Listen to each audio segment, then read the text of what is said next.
You're listening to Tune Dig, a conversation between two lifelong friends about the power of music, one album at a time. I'm Cliff Seal. And I'm Kyle Stapleton. Each episode, we talk about a single album in depth, unpacking it through conversation to understand what makes it worth appreciating, and learning a little bit about life along the way. If you're listening for the first time because we're covering an artist or a record you love, we promise you'll learn something new or gain a new perspective by the end of the episode. And if you've stuck with us for multiple episodes, you know by now that you're bound to expand your horizons as we share clear entry points for artists you may never have tried to get into before. Today, we're talking about I Want You by Marvin Gaye. We are back! Once again, dragged into submission by the people that we've met out in this world who seem to think that you and I talking into microphones together about music creates some sort of joy in their life, which I continue to be both delighted by and shocked by. I have such a hard time rectifying the steadily deteriorating hellhole that is the internet landscape with the great things that have been wrought from talking about music and throwing it into the internet void, like getting hit up by a vinyl bar in Bangkok, Thailand, who were playing some of our music recommendations at their listening station. Yep. How does that happen? Music is a beautiful thing far beyond us. And I think we're going to be talking about a particularly beautiful piece of music today. Quite excited about it. It's the, I think, longest break we've ever taken from the one record at a time. We've done some really cool sort of diversions that I'm pleased as punch with, namely deep diving into heavy music. But it's good to be back with like the OG format. It is a little different now, though, because it's tied into this sort of new chapter that we're exploring. We somewhat psychopathically built a whole calendar with a different album recommendation every day, precision engineered for maximum diversity of all stripes, day over day in your life. So 366 new albums, taking the algorithm and the stupidity and the junk out of it. Just one new thing to focus on each day in a little bit of meditative fashion. And to your point, just like gobsmacked that one single human person that's not us cares at all, but just the volume and passion of the response has been crazy. All we can do is trust the joy that we are putting together and then putting back out about music in general. But, we'll probably talk more about this, not only in this episode, but in future ones. We've got a special focus now, I think, on learning to extract joy from music as a discipline in any scenario, in any context, almost no matter what you're listening to. And I'm sure we'll talk more about some of the reasoning behind that calendar idea.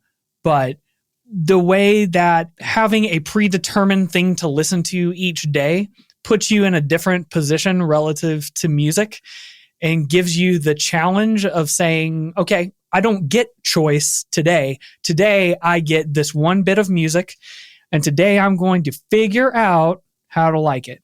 And that's a fun challenge. Or think different thoughts and then walk away and never listen to it again, but be glad that you did the thing. Like is relative, I guess, but the ability to appreciate something, not just in a kind of bland historical sense, but in a like, I believe that there's something in this that I can get out of it no matter what it is. And that is easy enough. We constantly find ourselves to be clever. So naturally, the calendar starts with something like Dark Side of the Moon by Pink Floyd so that we could get a bunch of people on board with this idea who are like, oh yeah, I'm going to be listening to a bunch of stuff that makes me feel cool every day. And then it's not too many weeks before you hit, Oops, I Did It Again, or something else that maybe otherwise confronts your idea of what sort of music you're supposed to be listening to keep up the pretense of who you think you are relative to all of that music. I know that we found a lot of joy even just in that moment of hearing from especially some white guys who were like, so you want me to listen to Britney Spears today? Like, I do. And I'm surprised that you're surprised. And I will be doing it as well. Absolutely. For the record. I had a great day. Yeah. Yeah. I especially like and have come to appreciate and reflecting after a few months of this exercise that you are no longer the same person at the end of the day that you were at the beginning of the day. You either are thinking about a record you already know in the context of where you are in life now. And like just being forced to listen to an album you like is different than selecting it yourself, like different headspace entirely. Or you have been served something that the tentacles of the algorithm wouldn't get you to. It's just like total hard left, back of the vinyl bin that you never got around to thumbing to. And then you know something different, or you've been somewhere in the world, or you've traveled to a place in inner space that you've never explored. You know, just like all that excites me so much. And as we get older, as the shows and records and miles and life experiences accumulate, and it gets harder and harder to find the high, I guess, so to speak, I'm more filled with gratitude than I've ever been that music can still do for me what it did when I was 3 years old and my parents put on a record in the corner of the living room. I don't know of anything else in the world that can do that. We're going to end up talking a lot about that idea, how to apply it, and then how to get really good at it. I think one thing that we are leaning into, me and you, and we're trusting other people who have told us that we help them in this way, and we're trusting ourselves because we help each other in this way, but we're leaning into the idea that we have some amount of talent about doing this with pretty much any amount of music. I don't know about any of that shit. I just know, I just know I feel compelled to do it. I'm just going to keep doing it whether there's anything to do with it or not. It just is such a joy that there is stuff to do with it, and other people kind of get excited to do the same things. Yeah, 100%. But every time we lean into that idea and just share how we're thinking about finding a way to experience a new bit of music, we hear from someone else who says, honestly, something just totally unexpected. Either like we get a message about, I'd never thought to listen to this, or I can't believe I've never listened to this, or I've never paid attention to it that way, or I'm going to draw a visual interpretation of everything I'm listening to every day because this is changing my life in a really specific way. Like this idea that what we can do, not only in general, but specifically in these podcast episodes, is not only talk about albums the way we have in the past, which we've heard from people are really fun to listen to, and we teach something and we learn something, and we learn to appreciate something different than we did before. All that's still true, and we want to carry all that stuff forward, and we want to give interesting things and not just sit for an hour and give blank, dumb opinions about certain things and how we like certain genres and not, but instead to go really specifically into not only what about the music makes it interesting, but specifically, as we'll talk about in this episode and others, real legitimate listening exercises that we can do to extract things. Because it turns out that me and you, Kyle, are doing a lot of these things, whether we're preparing for a podcast episode or whether we're just trying to figure out if that new Escuela Grind EP is as good as we hoped it was going to be. In either case, we know how to sit down with a thing and try to get some stuff out of it. And if we aren't sure where to go, we can prompt ourselves with a few things and try to figure out how to listen actively or passively. And so that's going to be intertwined into more of what we talk about and more of what we experience when it comes to these records, because we can teach other people how to see things that we don't see yet, because they can have their own experience with it just by exercising some, honestly, just discipline, learning to listen to music and love it as a discipline, and learning to get better at approaching it that way and seeing what else kind of unfolds in life when you do that. You know, it hadn't occurred to me till just now, and you didn't say it exactly this way, but like the idea that our opinions don't matter at all, what we think or don't think of the music as part of our personal experience. I think what has made this podcast special to me is we're just sort of laying ourselves bare and growing as we go, and hopefully giving people permission to, or inviting people to grow alongside us. It's such a waste of time exercise to say this is good or this is bad or this record was better for this artist than this other one. You and I definitely have all those feelings, and we air that stuff out constantly in our texts. But I think what's valuable in the forum is just like, what can music do for us, and what's happening here with this album or this song or this moment that is like other things that we have experienced and grown from, or what is totally unique. And you know, how is that sort of a microcosm of the human experience? Anyway, all that's very heady. So thanks for bearing with us on that. But I hope what you take away from that is that we're excited to get back at it. We're a little pent up, I think, from being away for so long. So with the calendar, we are taking one album a month to sort of zoom in on and talk at greater length, because the calendar is just sort of, here it is, enjoy it, endorsement implicit. But it's nice to dig in and unpack, and we didn't get around to it right at the top of the year. But April, the starting of the spring, the arguable real first month of the year, is as good a time as any. And this is a great one. The late, great Marvin Gaye.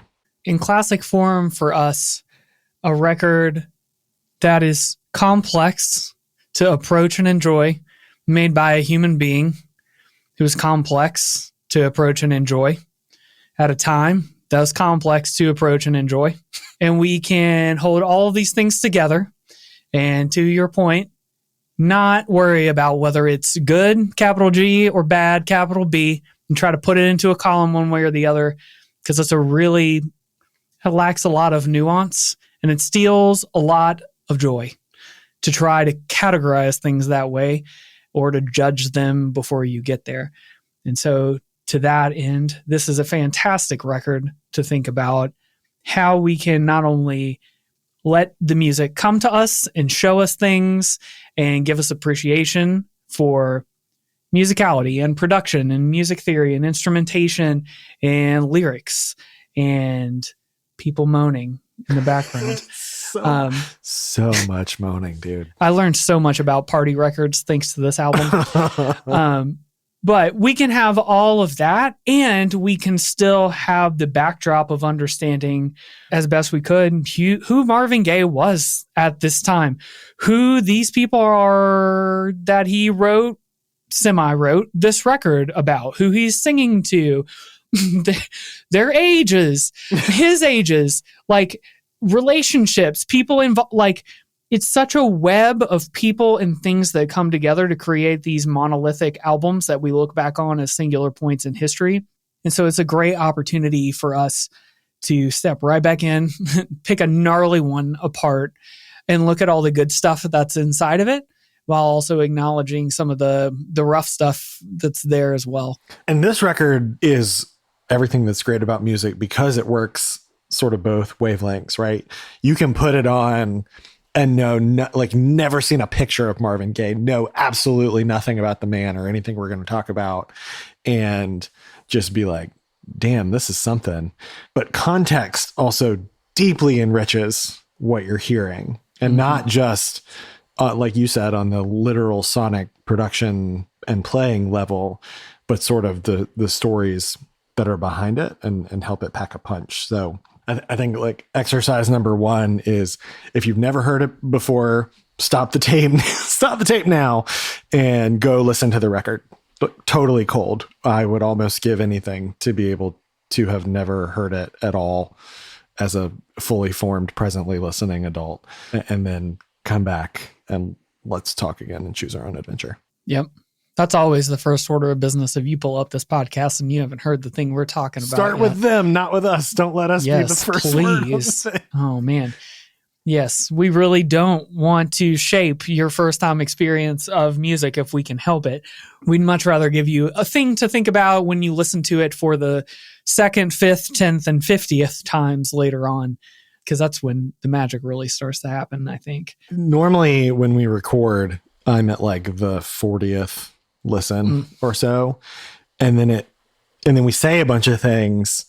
And then I think about those things when we go back to listen to it. And since we have started doing this podcast, have increasingly gotten this feeling that I'd never really started understanding or liking a record. And we've talked about some of my favorite records ever until we've recorded the episode. Like I love them so much more than I ever thought I could. So record, episode, back to the record as quickly as possible. And without putting too much formality around all of it, because we still want to keep this really conversational, because that is how Toondig works. But we do have a few kind of tent poles that I think we've decided to set up for future episodes. And I think it's good to just give a heads up that these are kind of the places we'll be going. First of all, we've talked about this in past episodes sort of casually, but one sort of nearly religious maxim that we have here is if we are going to sit in front of microphones and talk about music and then put it on the internet for people to hear, one thing we want to avoid as best we can is just raw conjecture. So not just, I think a thing is good or bad, or I think a thing was good or bad, but also trying really hard not to fill in gaps from stories about what was going on for the artist at the time, or what was going on in the production, or what was going on with the music. It's really easy to hear a story and fill in those holes with like what you think about what that person was doing or going through, and sort of telling yourself a story about the music. And so we really want to try to avoid that as best we can, not because this is the Hardcore History podcast, but because we would much rather you have a factually based idea of what was happening. And if we don't know a detail, we don't know a detail. That's a gap. You can go figure it out when you listen to the music, or it can just be something that we don't know. But we try really hard to just avoid sitting and spinning through things we think so much about the record. And so in service of that, we want to do two kind of big chunks of context about a record. First, history and context. So history and context is never actually objective. It has to be written down. It has to be a story that you read back to yourself, right? So we sort of break reality immediately. But as much as we can, trying to give you like factual, contextual information about the record to help you understand why, who, where, all that sort of thing, right? Some of the interesting trivia and tidbits we've talked about over the years for records will still fit into that bucket for sure. But then related to that and sort of separate from it though, we also want to make sure that we're touching on what we find to be the artist's intent around the particular album.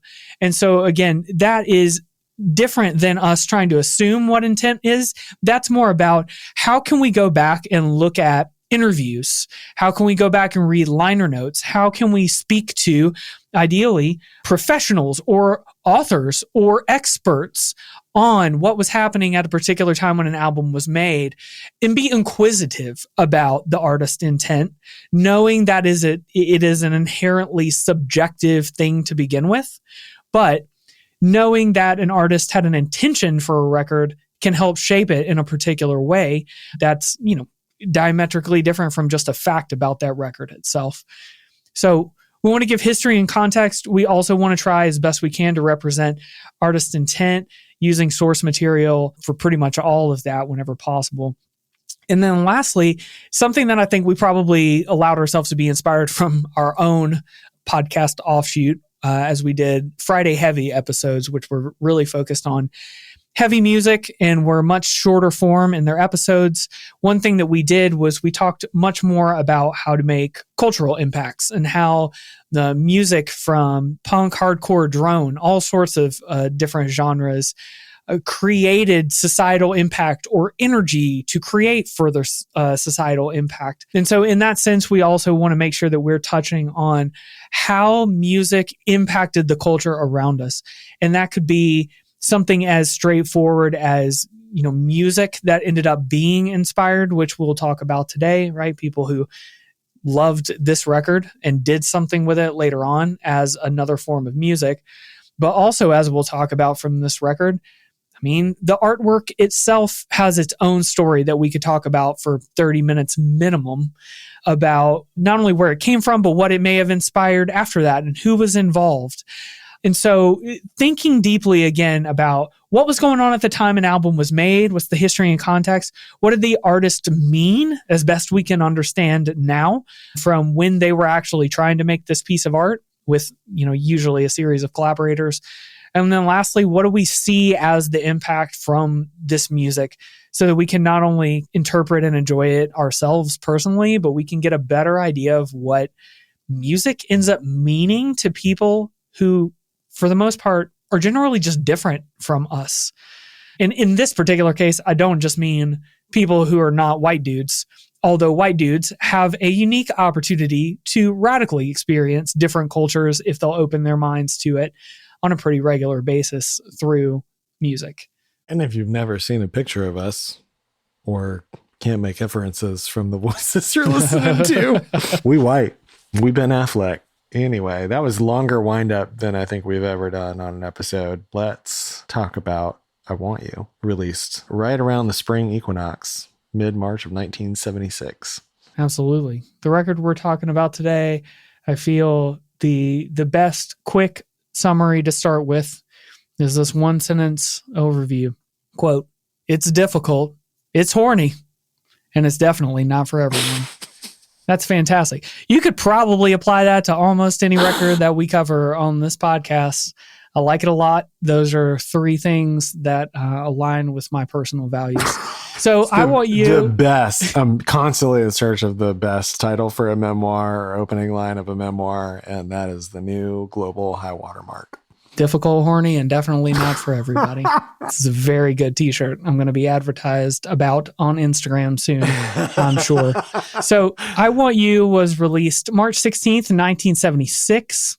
And just to be really clear and go ahead and put it in the context that we need from an artist perspective, right? This is the follow-up to Let's Get It On, which came out in 1973, which was the follow-up to What's Going On. With the soundtrack to Trouble Man and a Diana Ross collab album and some other stuff sprinkled in between. Yeah. I said earlier that the album works beautifully with or without context, but there are two pieces of context that I think are critical for fully appreciating what's happening here. Just like the first sort of wow moments for me. It is his 14th studio album, released on Tamla, a subsidiary of Motown. 14 albums, 1976, 20 or so years in the biz at this point. This man has lived a whole ass Dewey Cox walk hard life by this point. There's growing up in DC with, to say he had a difficult relationship with his father is a wild understatement, especially if you know how the Marvin Gaye story ends. He's a central fixture in the Motown scene, the rise of Motown, which would have been 10 nigh on 15 years past at this point. He had a duets era with Tammy Terrell, who has died 6 years prior to this record coming out. He has a massive, massive hit in Heard It Through the Grapevine, a song he covered and was played over the opening credits of The Big Chill. So like central cultural figure. You could stop 99% of artists' careers there. And that's a full documentary, right? But then he makes a big political statement in 71 with What's Going On, which could have easily been the record that we talked about to dip into Marvin Gaye, and is phenomenal an entry point for an artist as humanly imaginable. And on this short list of like, if you bury a time capsule of 10 American records, probably one of them alongside Kind of Blue. He did the Trouble Man soundtrack as Berry Gordy is trying to toe into Hollywood and be a big producer. And the Trouble Man soundtrack is as good as soul music gets for my money. Then he does, or Trouble Man was after Let's Get It On, but he does Let's Get It On in 73. Crazy record. And so the What's Going On, Let's Get It On is like two massive, massive records back to back. And so all that gives you a long simmering stew of influences that leads to sounds and subject matter that you get mashing together here into really like a blend. I think one of the first things you'll notice when you put on the record is it doesn't feel like it has a start and end point. It's almost kind of hard to know where you are in the suite. And like you really need to think of it as a suite. It's 11 tracks. It's 8 unique pieces, but it's like, it's a little bit Sleep's Dope Smokery because it fades in and out of parts and you get the I Want You motif 2 more times instrumental in addition, and you get after the dance instrumental and then it's the closing track. It's like, it's a mess if you're trying to focus and be like, it's this song and then this song. It is hard. So there's a lot going on there. Just think about also in his, like extrapolate from his life, zoom out in 1964 alone, You have MLK winning the Nobel Prize, the Civil Rights Act, the murders in Mississippi in the summer of 64 that we talked about on the Son House episode, the Beatles doing Ed Sullivan and arriving in America, Beatlemania, the Supremes start taking off, LBJ bombing Vietnam and the Vietnam War. You have the rise of the Jackson 5 and Michael Jackson, who was hugely influenced by Marvin Gaye. You have the fall of Motown by the time this record comes around. So like he's sort of outrun that whole thing. You have Woodstock, and then you have Marvin took a significant amount of time off and like went totally recluse and grew a beard and started hanging out with two all-pro dudes from the Detroit Lions and stopped smoking and partying and almost tried out for the Detroit Lions. So I just named at least a dozen things, and any one of those things is like, oh my God, what? And they all happened in 10 or 15 years of his life. So it's astounding to me. It's a minor miracle thinking about the million butterfly effect things that had to happen just for this one magical little document to exist. And I think the richness of feel that comes to the surface, because this album is like pure 190 proof feel, doesn't happen without every single one of those things. And of course, that makes me reflect on my own life. Everything that happened is because of all the good and bad stuff that happened before it. The difference between I Want You and my life is I Want You also wouldn't have happened, and this is by Marvin's own admission, without a ton, a literal, he cannot calculate amount of cocaine. So that's all the first factor, right? Is the millions of factors leading up very, very deep in his career. Like he's ostensibly an old head by this point, but a huge cultural figure. The other thing is, I can't help but think of the Teddy Perkins, great things come from great pain. And you can draw the line from Michael Jackson inspiring that episode right on back to Marvin. There are some deep psychological tensions that he never managed to resolve in his life that I was really struck reading Divided Soul by David Ritz. And, you know, there's some problems with that as a document of his life, as there always is with a biography, but he had direct and intimate access, and there are a lot of direct quotes from Marvin in that book. So I think it's worth a read if you want to dive deep after this. I haven't read, but it's Michael Eric Dyson, so I would sort of recommend it on its face. A book called Mercy Me, Art, Loves, and Demons of Marvin Gaye. So like, I don't want us to play too much into the tortured artist thing, but if there was an archetype of it in the American popular cultural memory, Marvin was it to a T. And then Janice, the then mistress, eventually wife, later ex-wife, who this record was sort of pointed at, also wrote a book many, many years later called After the Dance, which, as you know, is one of the song titles on this. So like there's TLDR. It doesn't seem like a lot when you're first listening to it. Its subtlety is very deceptive, but there's like 16 tons of stuff undergirding the sort of effervescence of this record. Yep. Janice Hunter that you mentioned there at the end, who wrote After the Dance, she will be a topic today because she was the topic very much of this album. But point taken and agreed, right? We don't want to love on the tortured artist idea too much, but also a good example of just what we were talking about earlier, right? What we can do in this episode and thinking about this album is, instead of judging that concept of does someone who had a truly ruinous childhood, do they become good or bad depending on what they do within their singular lifetime, based on whether they're able to overcome those struggles or not pass that pain on to other people? We can just go ahead and say he did hurt other people throughout his life. He also was hurt himself. That past that you talked about is truly awful, and no one deserves what he experienced either. So instead of us trying to encapsulate whether that means that a thing or a person or art is good or bad in some specific dichotomous way, instead we can just acknowledge all of that. And like you said, understand that all of that went into this piece of art that now we can experience much later with a different purview, different point of view, but we can have an understanding of what went into it, but we can look at it with the eyes that we have today and still pull something interesting out. And so to that end as well, at the time, you mentioned all of the things that were kind of going on in the lead up to this record. That's not only a lot, but also focusing in on just kind of like the time right before this record began to exist as this record that belongs to Marvin Gaye.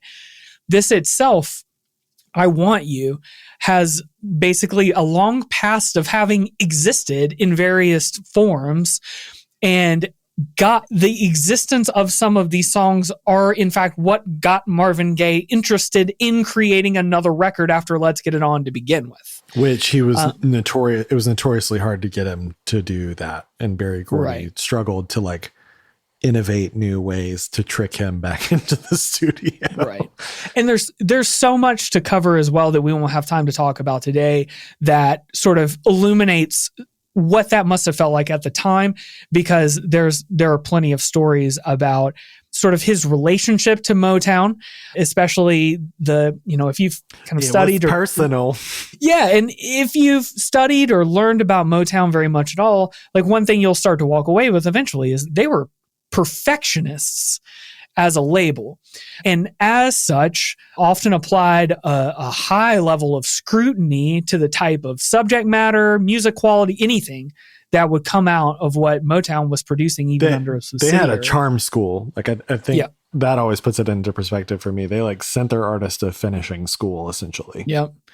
And so prior to this point, Marvin Gaye and Motown, that we'll just refer to the entity of Motown, right? Kind of in one thing, but there had already been a relationship there where not only had there been some artistic tension with wanting Marvin to do certain things that aligned with what Motown was putting out prior to his own records, but then also remember that What's Going On was effectively a thing that Marvin Gaye won against Motown, so to speak. Like, yes, they all put it out together. Yes, in retrospect, everyone is really happy that record exists, more or less.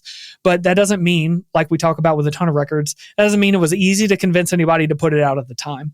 So there was already like a lot of dense history. Nobody was psyched about the iPhone until it was the biggest thing in the world. Yeah, exactly. And then everybody's like, wow, what a great idea we all had. Yeah. How obvious I could have thought to just have a phone that was only a screen, bro. Of course, I could have thought of that myself. All those things were true and were leading up into this moment before I Want You existed, where Marvin was on a quote unquote religious sabbatical, and his place in life at this time is not one where I think we should take any specific phrasing he said at any point as direct gospel of what he actually thought. Mm-hmm. There is plenty of trauma and drug use and all sorts of things here, so that we, have a harder time understanding exactly what was happening then. But what we hear from others is that he had basically sworn off ever doing a commercial record again. And what changed his mind was Berry Gordy, actually, who was co-writing some hits with like Michael Jackson, and he was Diana Ross's brother. There's the story of Marvin Gaye involves a lot of people related to people in Motown records. Mm-hmm. And so this also was important to note. And, I'm sorry to everyone that I should know this, and I don't know the exact contours, but Diana Ross, at least a muse to Berry Gordy, perhaps a love interest, but Diana Ross very much like the center of Berry Gordy's universe, just professionally and as a human being. Yeah, so there was this song, I Want You, that already existed. I think this is a cool way to talk about this record and contextualize it, right? It's very few records have the total linear, we started from nothing, we wrote everything together only as this group of artists, and then perfected and recorded it exactly as is. It's rarely like that, and I think folks know that.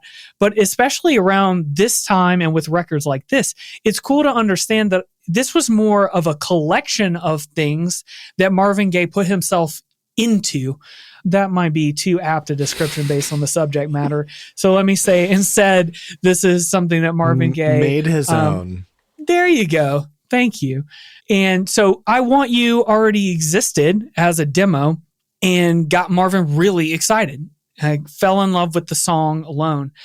And then it turned out that as Marvin learned more about what could be done and started hearing more about other people's music that had been written or other people he was inspired by, he started to get an idea for a total record that he could put together and eventually got pretty excited about. I liked the anecdote where they were working on, I think on I Want You, but the very first demo, and then Leon Ware, who we'll talk about, played some other stuff, like including some duets he'd been working on for Minnie Riperton, was playing some of his own stuff through the wall at the studio. And Marvin came in and was like, I love all this. I want all of it. If you give it to me, like, I'll do the whole album. And this was like way before the era of the, Future and Metro Boomin, where it's like the music and the voice sort of massive supergroup thing. But you can see like some sort of nascent strains of where that kind of thing would come to be. But it was like not the mode of the time at all. Very unusual for like sort of a super producer, writer, single person, and a super performer, musician, single person to join forces and, with your powers combined, ... Yeah. And Leon Ware is a critical part of not only understanding what's going on this record, but also in kind of understanding more about what this record did afterwards. And especially in the very short time frame after that, because Leon Ware also put out a record called Musical Massage, I believe not long after this. And because of its association with I Want You and Marvin Gaye in general and all this, right, it sort of led to a swelling of appreciation for that type of music, which was still highly sensual, right? Led to genres like Quiet Storm. I feel like referring to any of this stuff as R&B is pretty base. Reductive, yeah. It doesn't. I understand why we start there, and it's important. This influenced R&B for sure, but it's really more of a like you can't convey it in audio, like only with us looking at each other. It's someone where you make eye contact and you're like, you know what it is. you know, like I do every time I go to talk about Voodoo ever since we did that episode. Well, why do you like that record so much? It's like, bro. Yep. In fact, we'll shortcut to a moment I'm sure we'll mention later on. But basically, if D'Angelo makes your body react in any way when you were listening to that record, make sure you listen to this one. There's a spiritual succession and relationship here that it's, speaking of reductive, it'd be pretty reductive to just say like this created neo soul down the road. That's definitely not the case, but it's hard to make a case that Voodoo would have existed in its current form had this record not existed beforehand in its form. One of the things that stuck with me the most about Voodoo when we were getting to know it is, the method wasn't like, yes, we have all these influences, let's just go write songs. They quite literally conjured their way to it. They would just play jam and wood chop these songs by Prince and Sly and all these people that they really liked, until it turned into jams and started mutating and became these songs. And it just came up out of the smoke. And there's even though Leon brought these songs mostly pretty fully formed to Marvin, Leon himself said, the songs weren't the songs until Marvin put his magic on them. So there's a similar element of like organic conjuring, like bringing it to a third place, a new level that it wouldn't have reached before, like a cool alchemy that was just sort of like going unconscious, getting into flow state and just going. And what you have is a beautiful piece without beginning or end that you can live in for a really, really long time without getting tired of it. Yeah. A quick note on that, maybe before we go into some ways to listen and experience this record, especially on your first time through. What you just brought up is a key thing about this record to sort of see and understand it in its context. Yes, it was primarily songs already written in one form or another, but everyone who has spoken about this record, either at the time or in the time since, who was involved in it, whether it was the people who literally wrote those songs or lyrics or not, there's a number of anecdotes. But at the end of the day, what everyone had to say in very close relationship was it wasn't really anything until Marvin did what he did to it. And then it was fully his. Mm-hmm. This whole body of work really came alive when he took it on. I might overuse the word fascinating, but it's really fascinating here from an intellectual perspective, I think, on this record to think about how someone could perceive the work of someone else and so quickly apply it to a very emotional and sort of like hot in the moment experience that someone was having. Because in this sense, we don't have to go too far into the tabloid direction of this stuff to just give the quick context of it, right? Like, I Want You is a work of erotic tribute, okay, to a very specific woman, Janice Hunter, who he would shortly marry afterwards. But we can quickly give a tour of what was actually happening at this time, because that's true. He was very much in love with Janice Hunter, who, we should be clear, was significantly younger than him, although 16? 17? So this is the hair I'm going to split really quick. As far as I know, yes, they met when she was 17. What I didn't find was any hint that there was concerning documented behavior prior to the age of consent from adults. I try real hard to just like, if we have consenting adults in a situation and I don't have any further insight into it, I'm just going to kind of say, that's a little interesting and leave it there. I will take the first train to back in my businessville. Yeah. But part of the reason why that matters at all, because, you know, when Leonardo DiCaprio does it, it's gross, and that is also valid. What's really fascinating was his prior relationship, so to speak, Marvin Gaye's, that he was not yet done with at this time. Yeah. The person he was in a relationship with then, whose divorce he had not finalized, was 17 years his senior. So he was never in a very age equal relationship across these two. My man's had and range. so we can kind of hold that up without unnecessary judgment towards what may be appropriate or inappropriate between consenting adults. But what we can say, and what is important to see here, is like, he was passionate about someone he cared about, who he had a very passionate relationship with afterwards.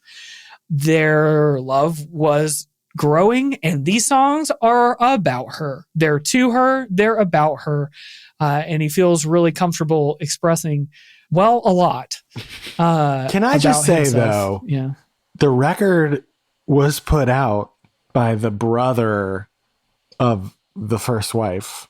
Mm-hmm. And I just can't imagine the dynamic of singing and presenting these songs and my excitement about them to still legally my brother-in-law and my boss and check signer.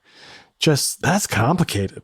That's complicated.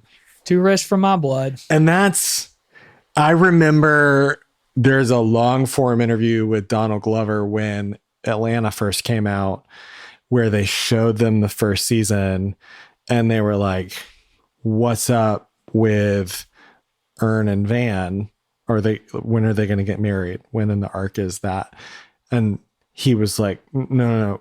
Like, culturally, that it's just like your aunt has a friend that comes around every once in a while, but he's not your uncle. But like, and it's just like, you're just not worried about it.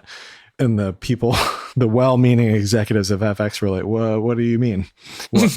I don't understand.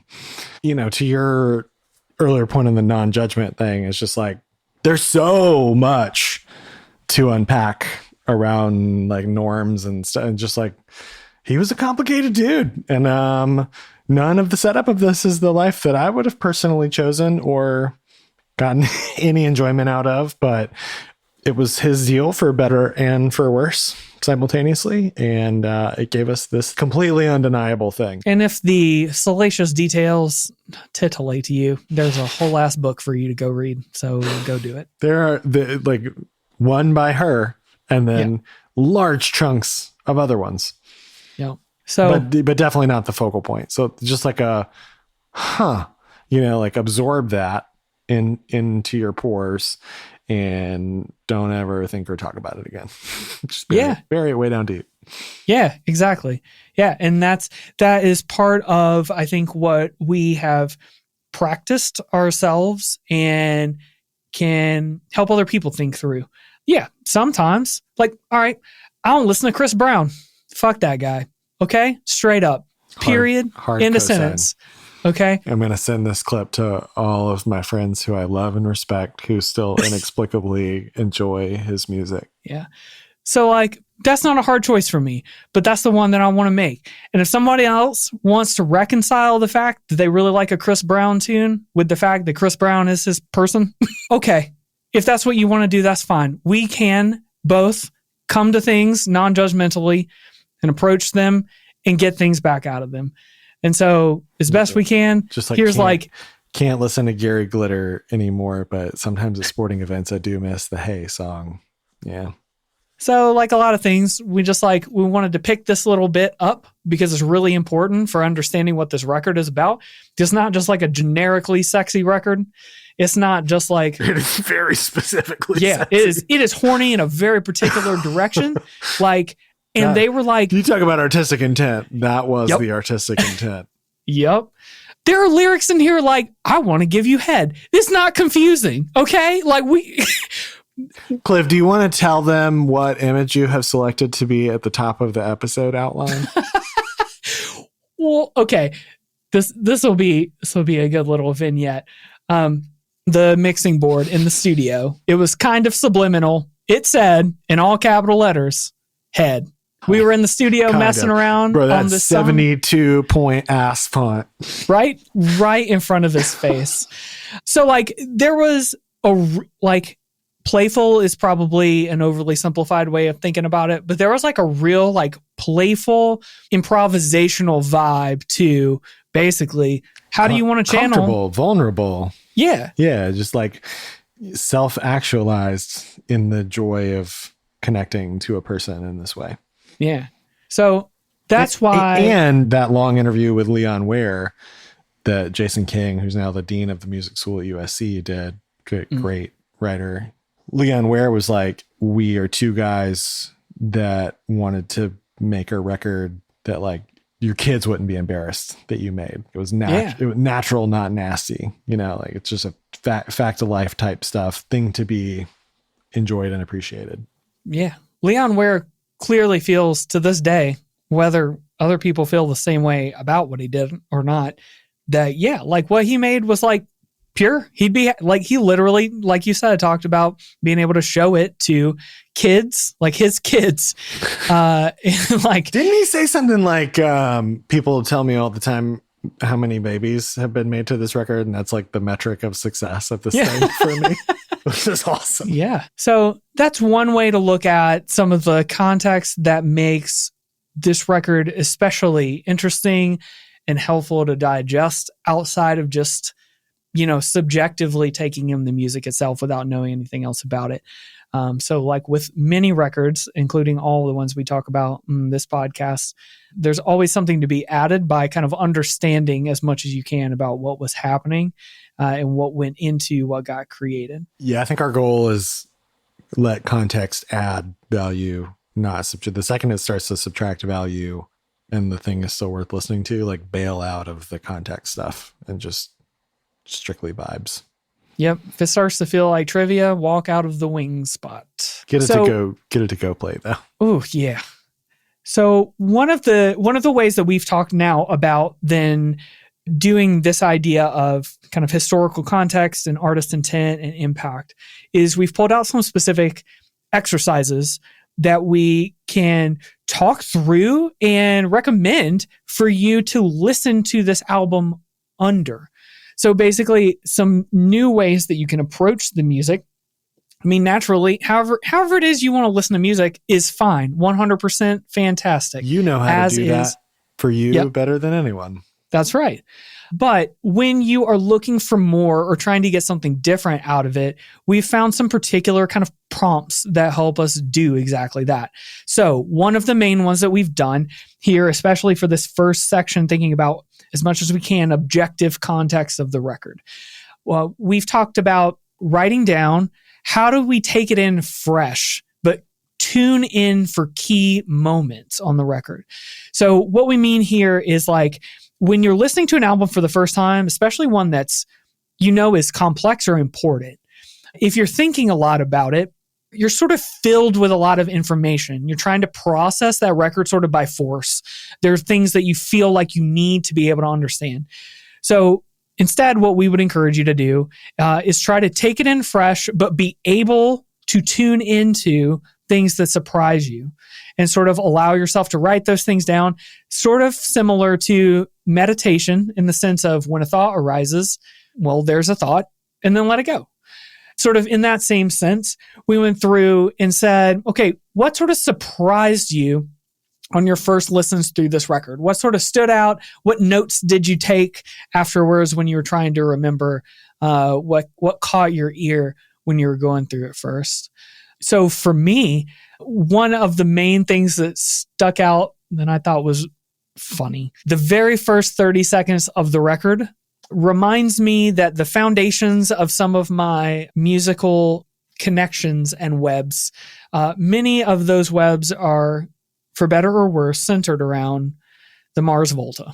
Because the very first 30 seconds of this record reminds me of the way that, especially on Francis the Mute, but on several other records, I mean, they have real long songs and very episodic type of music, but they will do kind of like these interlude-y things in between them. And they are extremely related vibe-wise to what is going on this record.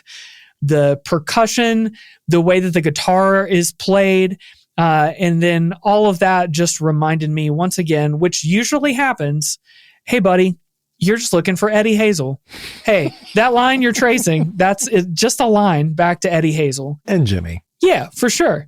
But specifically Eddie. Yeah. But those really stuck out to me specifically because of the kind of cadence and organization of the record, like you pointed out, the way that they've got sections in the record and then sort of like intro jams into them. Mm-hmm. And it just feels like you're moving through chapters, and all of the kind of mood music in between the chapters is so funk, disco, samba, everything sort of all around that vibe. I could just as easily imagine a 70s Santana and band filling in between the songs before they pick back up. Totally. I never in a million years, I've been listening to this record a long time, never in a million years would have made an I Want You Francis the Mute comparison. And now I'll never unsee it in the best way. But, we've gotten to see them a couple of times since they've gotten back together. And I think there's a lot of Leon Ware, Marvin Gaye, sophistication and restraint in the older, wiser Mars Volta, the new members currently in the band. I think they would invite and appreciate that comparison. Yes. Although they're still more scary than sexy, but I was just about to say, I really don't want to see them either one of the people in the Mars Volta try to turn their sexy on too hard. But yes, agreed. The vibe is there. They are both simply a mirror inviting you to release your inhibitions and feel the rain on your skin. But yeah, I'd say beyond those things as well. And then I'd love to hear what stood out for you. A couple of things that I think are worth paying attention to. First of all, on After the Dance, the instrumental version of that track. Taylor's version. Yeah. Oh, God. There are fun things happening there that my brain kept forgetting to remember, because that's a lot of times how I experience listening to music that I feel like is important. I'm trying to pay too much attention to, right? I kept forgetting that what I was hearing in that song was a synth, because it gets played a lot like a guitar.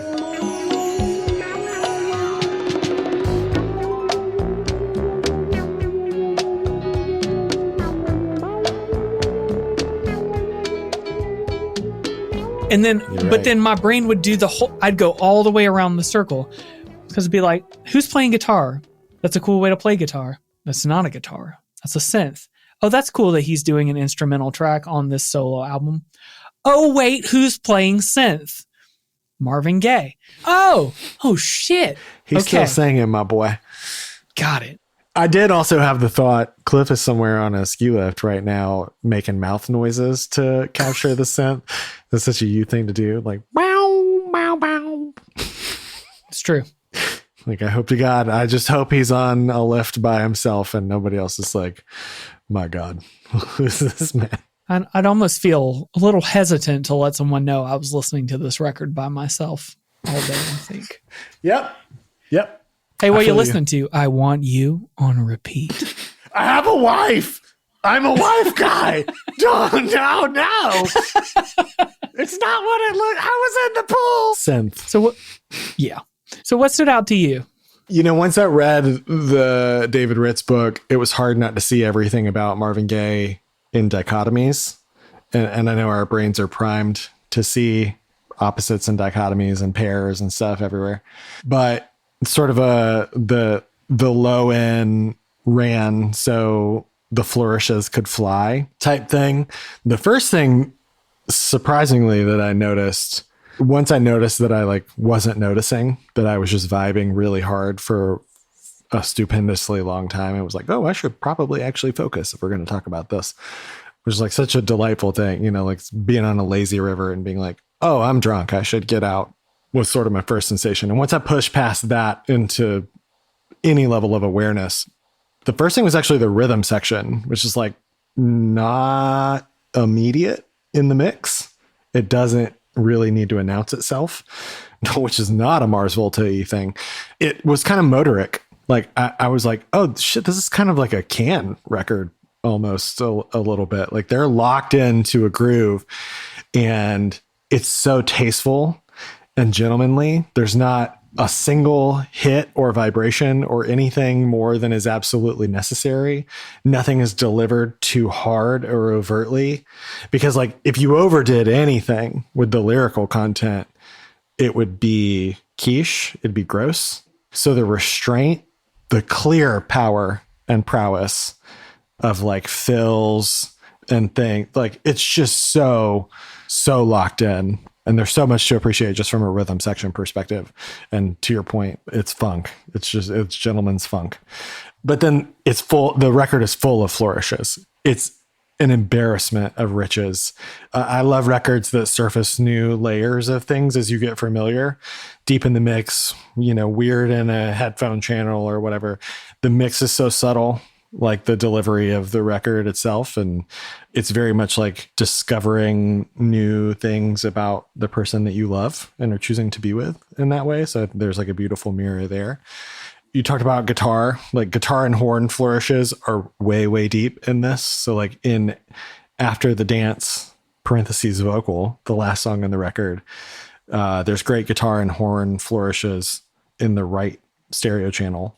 There's sort of a, like, you know, if you are a jam band person, which we are not, there's that middle section of songs, three songs sort of between interludes. One of them is All the Way Around. And just after the minute mark in there, there's little hi-hat barks, and just the drum pattern. If you want to talk about killer drum stuff, All the Way Around is the drum song for me on the record.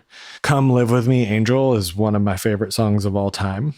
And I came across it because it was sampled by G Unit. And we've talked before about how sampling is my gateway drug. Yeah, points for the G Unit reference.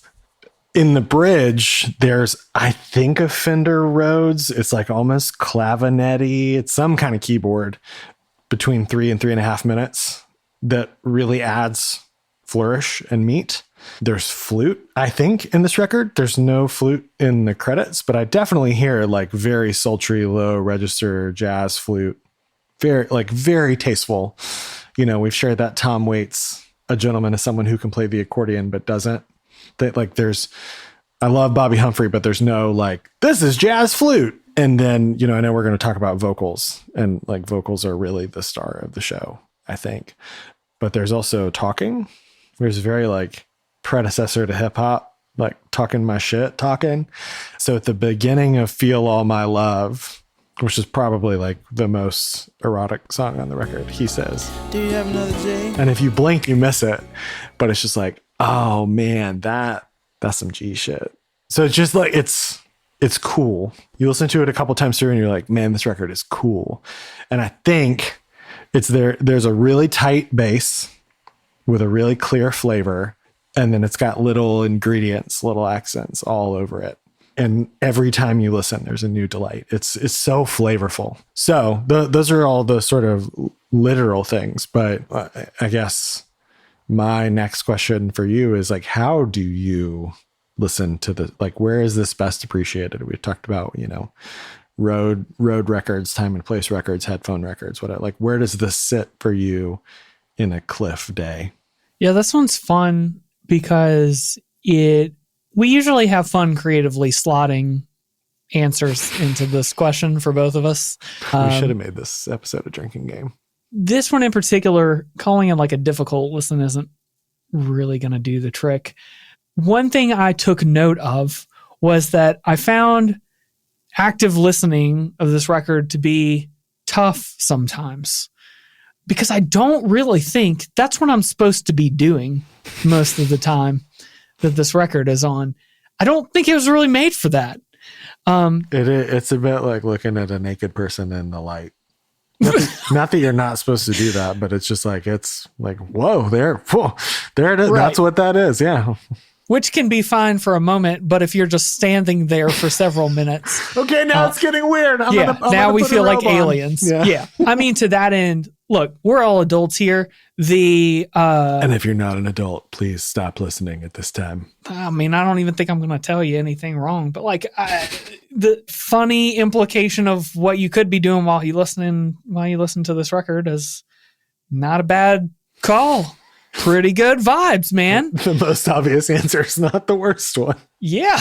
Well said, which, this has not been, is not, and will not be a podcast of things we recommend to have sex to, but not a bad choice here. Just for the sake of the listeners, again, we've been friends almost a quarter century, and it is not a frequent topic of discussion in our friendship. So it's certainly not going to be central subject matter. To your point about vocals, though, so kind of swinging then into what really happened on this record, especially while it was being written, isn't really a phase of this record, right? It was sort of like rewritten, reinterpolated for the version that we know now. So one big thing that was happening with a lot of intention that seems fairly obvious, but especially when you start shifting into things to really focus on or draw out about this record. You mentioned the vocals. Okay, non-controversial statement here. Marvin Gaye is a fantastic vocalist. Across the board, period. Endlessly talented, very, very good. Had already proven himself quite well until this point. And inimitable. Right. He's got that Sinatra thing where even if you try to sound like Marvin Gaye, you can't. You can sound great. You can't sound like Marvin Gaye. When he opens his mouth, it's Marvin Gaye.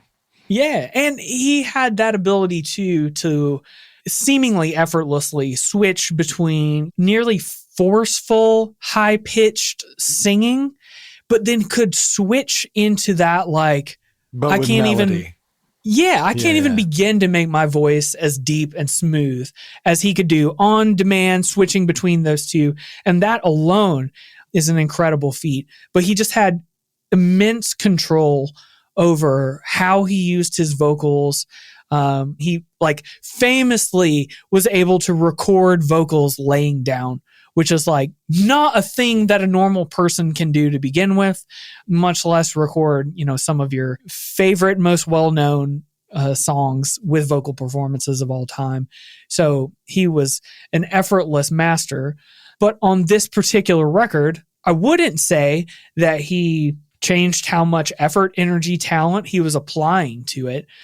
But he did seem to, along with Leon Ware, make really intentional choices to control his voice in ways that weren't as common, especially across the prior records. to the degree that one kind of funny review from Robert Christgau, who we love to just read in general because he's always got fun things to say.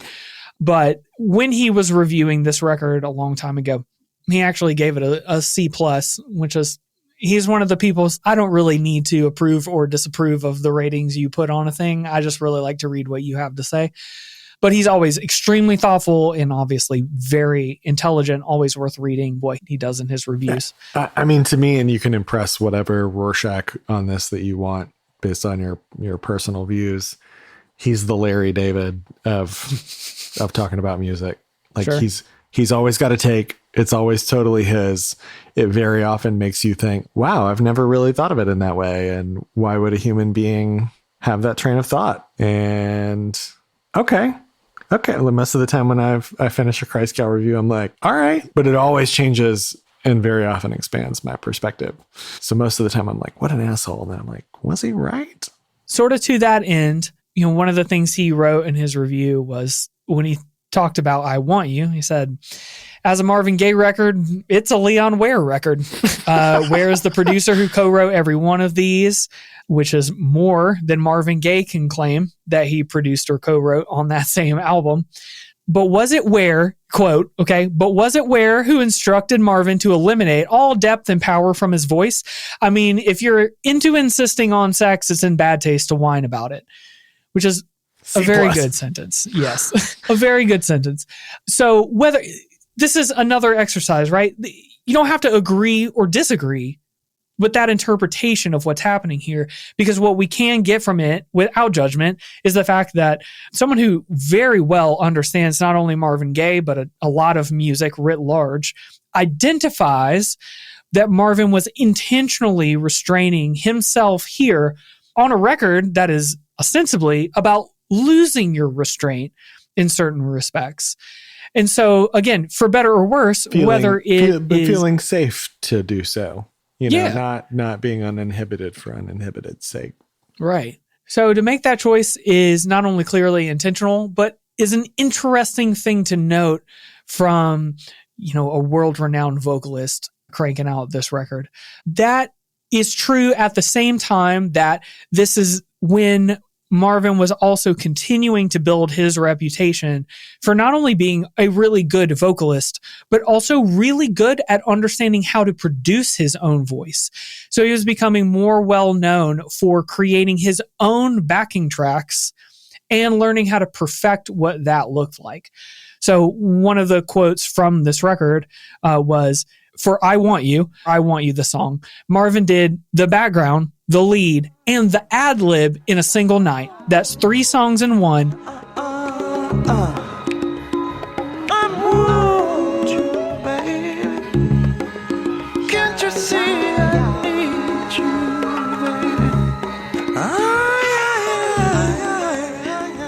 baby? That is all Marvin Gaye. It's part of the quote, right? So spiritually aligned with the many artists we've talked about on this podcast who are prolific or able to crank out a ton of ideas really quickly or totally control their sound or come up with the ideas that they want to produce exactly what it is that they're envisioning. For Marvin Gaye, that is a control of his voice that goes, it's like an order of magnitude beyond the thing that we're thinking about when we think about being able to control your voice. Like he was constructing. I also think it's worth acknowledging that there's some of the Herbie Hancock thing in play here where he wasn't afraid of new tools. And in fact, he didn't let the tools dictate what he was going to do, but he saw how they could expand his palette of expression. And Herbie Hancock to me is like the master of that over the years. But for what's going on, you could put more channels, more tracks to tape. That was when 16 and whatever track started becoming a thing in the studio. And that was the first time he started experimenting with that. And so a few records in, we have a guy that has like not made it his thing. It wasn't like a novelty, but I think it was like a craft that he had kind of mastered. So you could listen to the record 100 times and just try to focus really intently for all 40 minutes of the runtime on vocals and just be like, my God, oh my God. Wow, dude, wow. You can really sort of zen out with how can one person hear that many layers in their head? And maybe I'm pulling or pushing on this a little too hard, but I think that helps align sort of spiritually with the record's intent too, because being able to get far enough into that music where, you know, you were mentioning that rhythm section and how locked in they are, feeling that you can sort of get when you lock into the record along with everybody else. And there's sort of, there begins to be this space between that rhythm that you locked into and then whatever it is you'd like to put your focus on. And so to your point, not only do the vocals do that well in general, but this alignment to the idea of like, there's a rhythm in our body that's going on now, and we are going to lock into each other, and there's going to be a rhythm here, but we are still talking. And whether that's like literal speech, whether that's singing, whether that's eye contact for a moment, you've got that rhythm that's locked in and it's staying, and then you've got this other thing that you're sort of participating in, and you're putting all of your sort of energy and attention into so that you can pay attention to what your partner is telling you right then, right? I don't usually find a great cliche way to listen to records, especially sexy records like this, but it works here.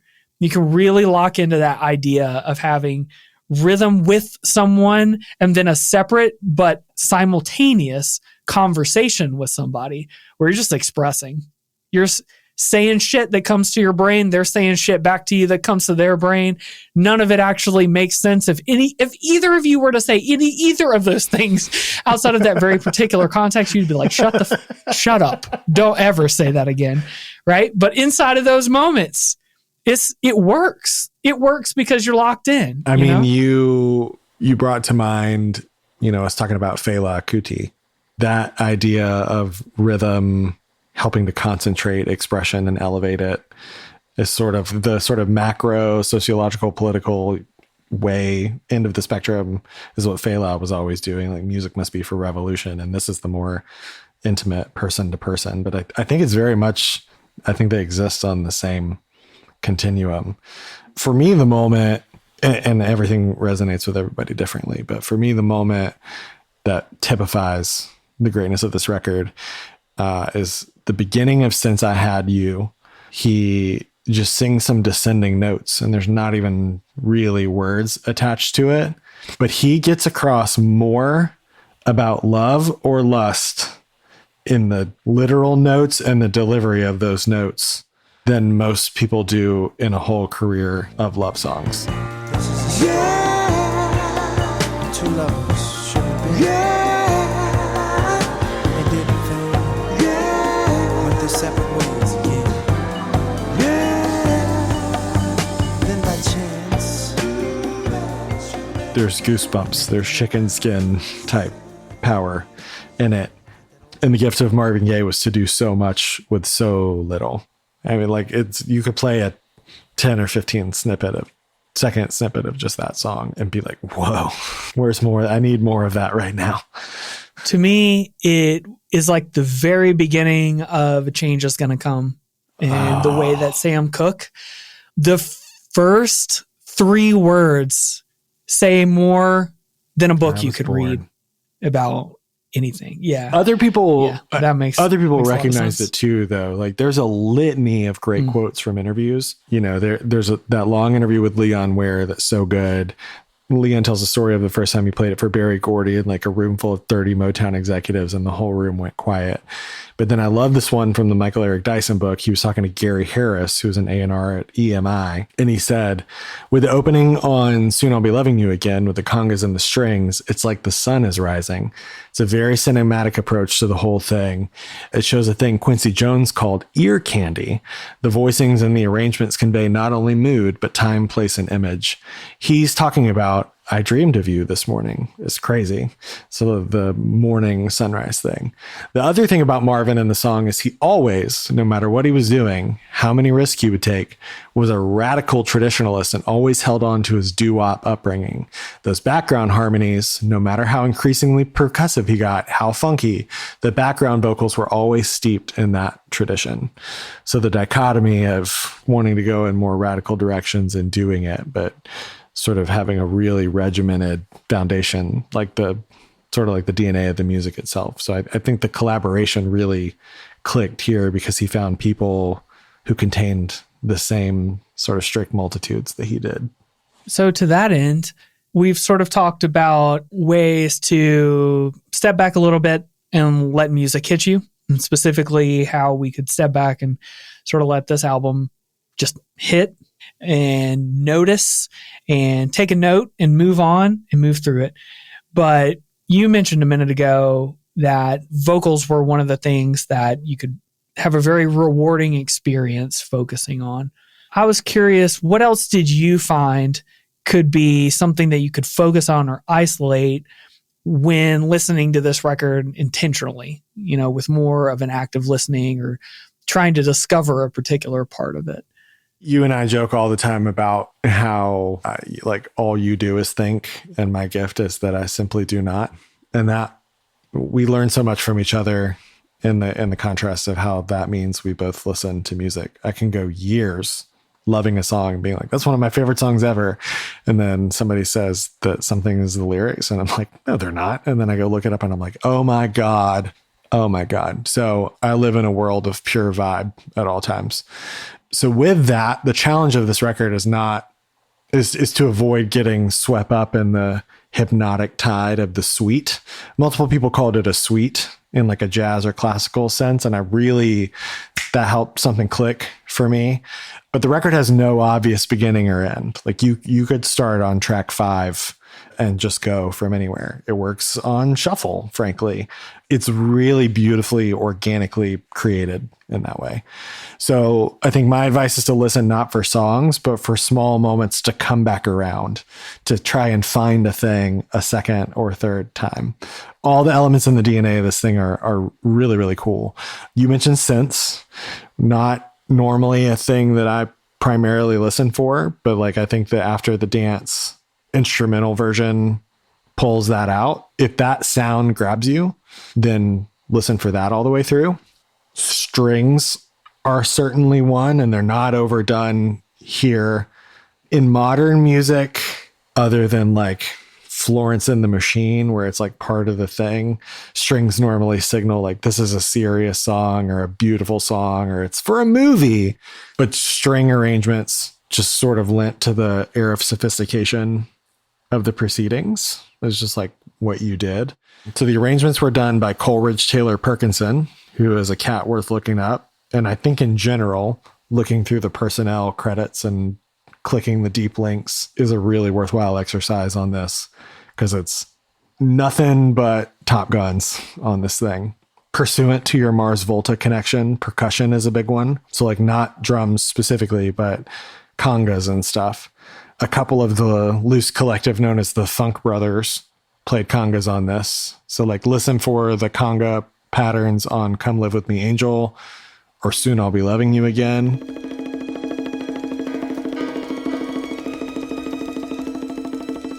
Dreamed of you this morning, then came the dawn, and I thought you were here with me. If you could only Great conga work.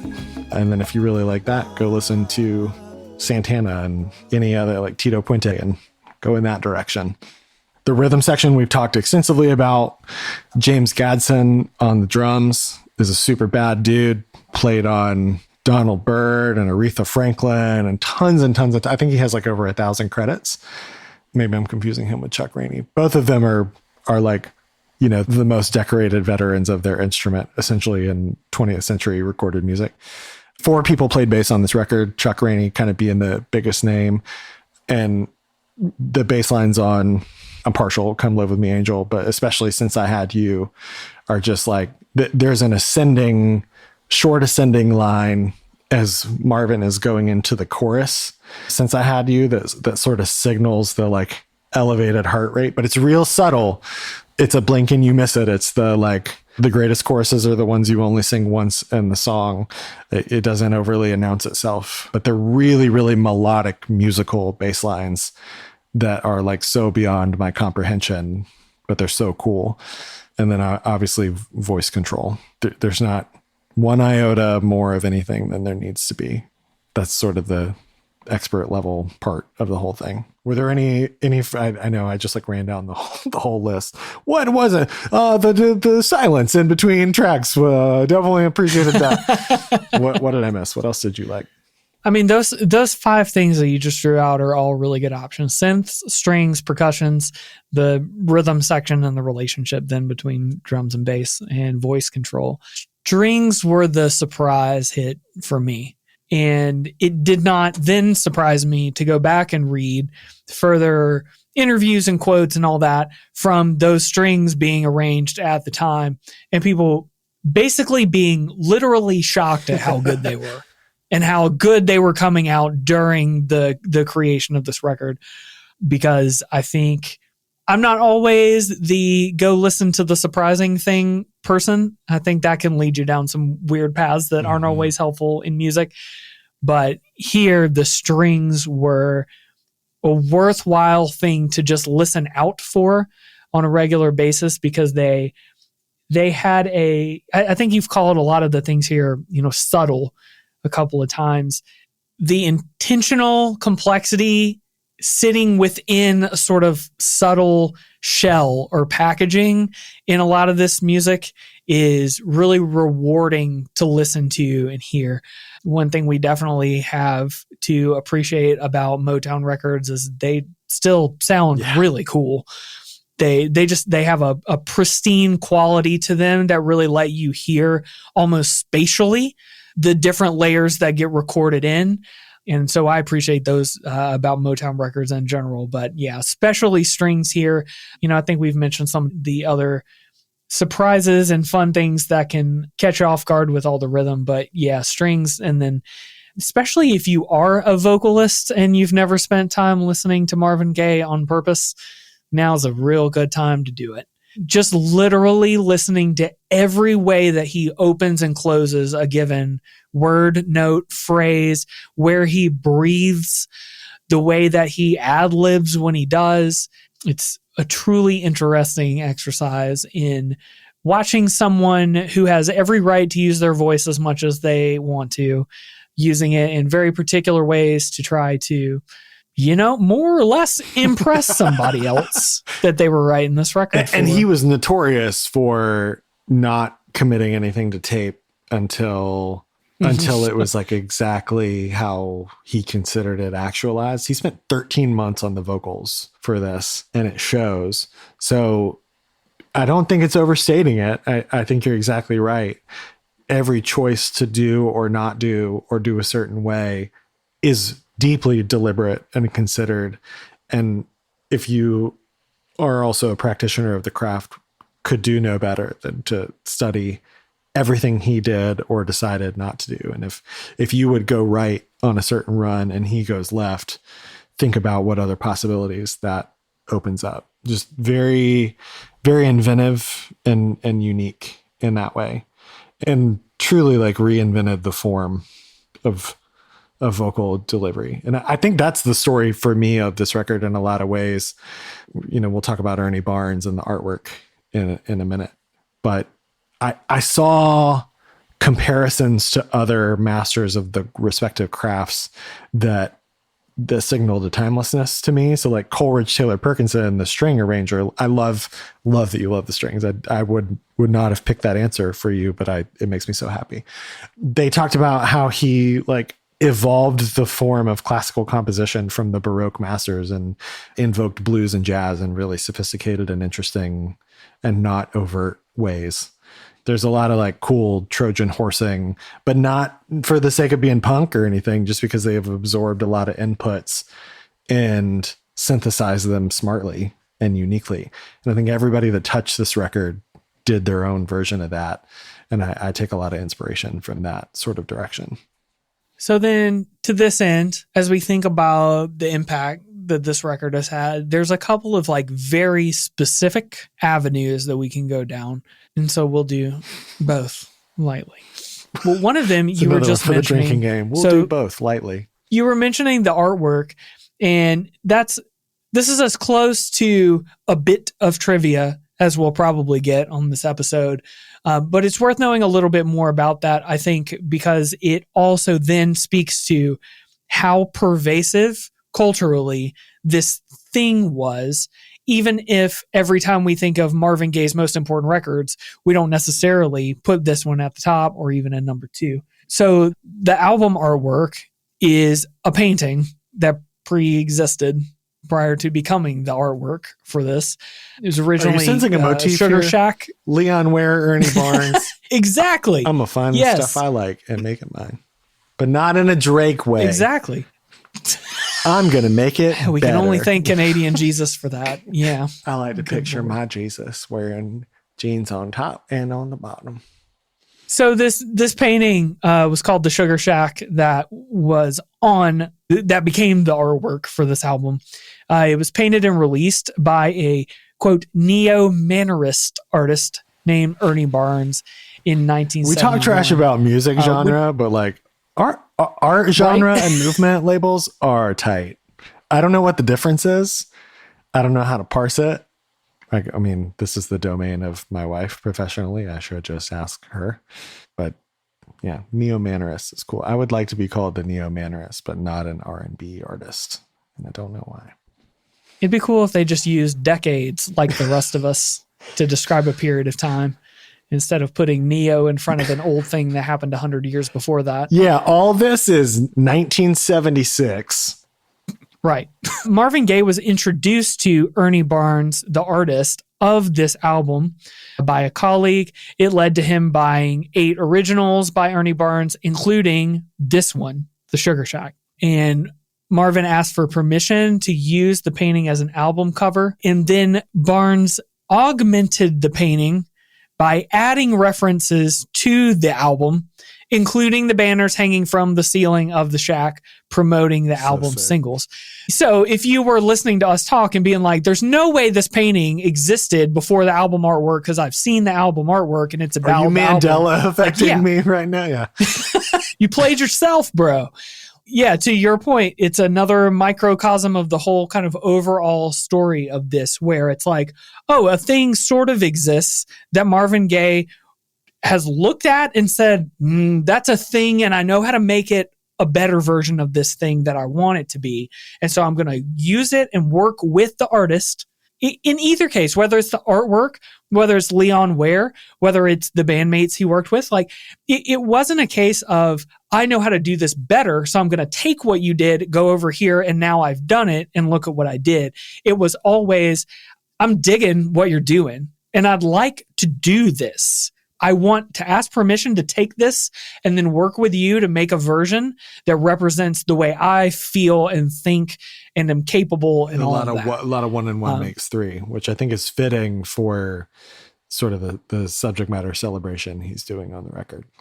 Yeah. And later on then to put these threads together too, just like this album and its music would go on to not only influence a lot over time, but also continue to be, even to this day, a very real, prescient influence that people are sampling, using, covering, everything. So on top of that being true for the music, it's also true in its own way for the album artwork itself. Ernie Barnes, the artist, gained further recognition from art critics after this, became known as one of the best black painters of his time, and was called, at least by some people, the Picasso of the black art world. And then that original piece would then later be purchased by Eddie Murphy. And he made a second version of it that was shown in the end credits of Good Times. And that was, even if you didn't listen to Marvin Gaye, it was totally iconic in black popular culture in many ways. And that was bought by a businessman who lives in Texas, I think, and regularly shows it, especially during Black History Month, at different universities and in museums around the way. So it's like, could not be a more iconic piece of 20th century Americana in any conceivable way. But like, I also saw pieces where he was compared to the legendary Flemish 16th century painter Peter Bruegel the Elder. He was compared to Edgar Degas. So like, that you could even invoke classical artist name dropping in the visual artist tradition, talking about the Marvin Gaye record about getting down is amazing. It's elevated. I think what makes it timeless and lasting is that it's elevated. It's built to last. Sort of separates it from a lot of the modern stuff about the subject. And I don't want to sound boomery about it, but I think this record will last as long as the earth or the internet do, because they went for a cut above.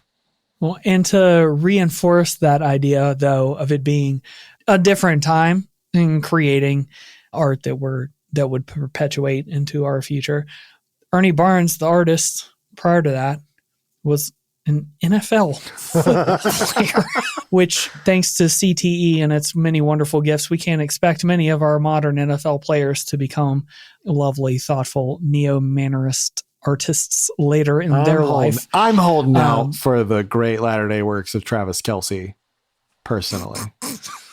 I got a song about an octopus. I hate you for that. When Ernie Barnes was talking about this work, though, I love that you pulled this quote out, Kyle. This really kind of wraps around and envelops the spirit of the record, even when he talks about the painting. Because he said, the painting transmits rhythm, so the experience is recreated in the person viewing it, to show that African Americans utilize rhythm as a way of resolving physical tension.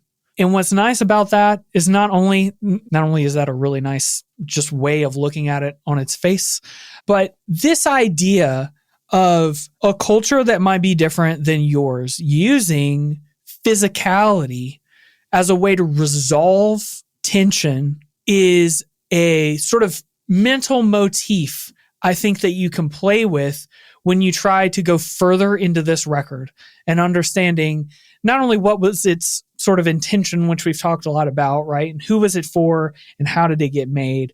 But what's being done? What is happening in the music? What was literally being experienced as it was being produced, and what was conceptualized as the feeling of then later being able to listen to it and experience it. And I can say, because other people have wisely said it and talked through it in different interviews and things like this, that this record itself represents Black eroticism in a way that not everybody is able, willing, or capable of really internalizing and accepting, as just a different culture that uses physicality potentially in a different way than you do, or that you might be used to, or that you haven't observed before, and how that kind of ends up wrapping us up in our own shit when we're trying to listen or understand or experience something different.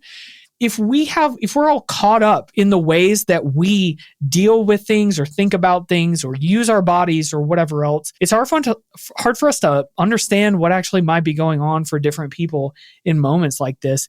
And so that idea that the painting itself represents that, and that you can step inside of it there, but then inside of the piece of art that is the cover for, you can further experience that, right?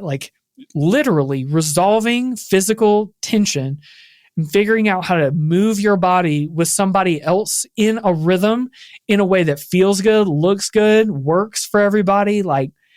That's its own gift. And it tends to be its own sort of sporadic thing that never repeats itself again, even if you can get something good going with somebody, every time's a little bit unique. Yeah, I love that you have started to touch on the, what do you do if it doesn't resonate with you or it makes you feel some type of way? For anyone who might not feel much in common with it, certainly right away, Tom Jurek reviewed the record for AllMusic and, at the risk of a pun, painted a picture of what this record is for, captured it really nicely. He said the subject matter is as close to explicit as pop records got in 1976. The feel of the album was one of late night parties in basements and small clubs, and the intimacy of the music evokes the image of people getting closer as every hour of the steamy night wears on. One of my wife said my favorite records is AM by the Arctic Monkeys, which is very literally a concept record about going from the start of the night through the start of the next morning. And this does that in a way that sort of pushes it out of the linear time-space continuum. He said the most astonishing things about I Want You are its intimacy, silky elegance. Silky is a great word for this record, and seamless textures. I Want You and its companion, Where's Musical Massage, are the preeminent early disco concept albums, which are adult albums about intimacy, sensuality, and commitment. And decades later, they still reverberate with class, sincerity, grace, intense focus, and astonishingly good taste. So even if that doesn't mean something to you, it has meant that very deeply to very many people. And there's something to be said for sitting with the feeling of that's really cool that it has the ability to do that. And I would like to hear from those people. I would like to know, like, tell me your stories. Tell me what it evokes for you.